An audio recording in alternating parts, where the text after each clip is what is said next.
neka se razriješe, kao dim neka iščeznu. Ako su zapisane tintom ili krvlju ljudskom, životinskom, ptičijom ili ribljom, ili olovom načinjena, ili cinoberom, ili limunskim sokom, ili nečim drugim ispisane i ostavljene na nekom mjestu u zemlji, pa su i sluge Božje iskopale na svoju štetu, u ovom trenutku neka se razriješe i ponište, iskorijene zli učinci dijela vražbina od mjesta boravišta i osoba,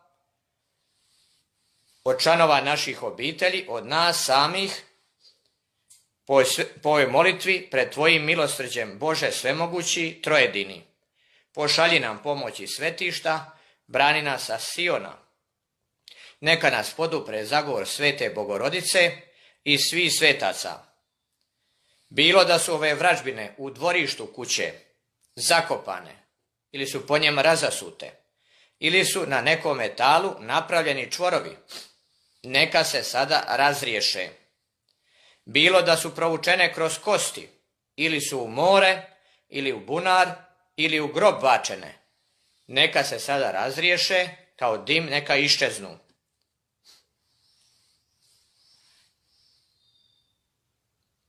Po znamenju Svetoga križa, neka se razriješe dijela vražbina, ponište zli učinci njihovi.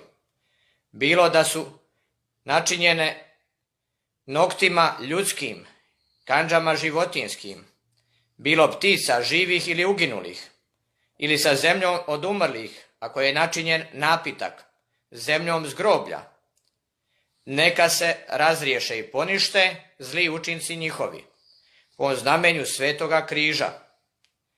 Ako su pod ploču stavljene, ili pod ogradu, ili čavlom zakucane, podmetnute u posteljinu, neka se sada razriješe. Ili ako su iglom probodene, neka se razriješe ovoga trenutka, po znamenju Svetoga križa. Nek se ponište zli učinci njihovi. Ako su srebrom ili zlatom ili nekim drugim metalom načinjena đavolska djela, ovoga trenutka neka se razriješe, po znamenju Svetoga križa. Ako su svezane vunom ili pamukom ili svilom, ili lanom ili suknom, ili nekom drugom biljkom, neka se ovog trenutka razriješe po znamenju Svetoga križa i zli učinci njihovi nek se rasprše, kao dim neka iščeznu,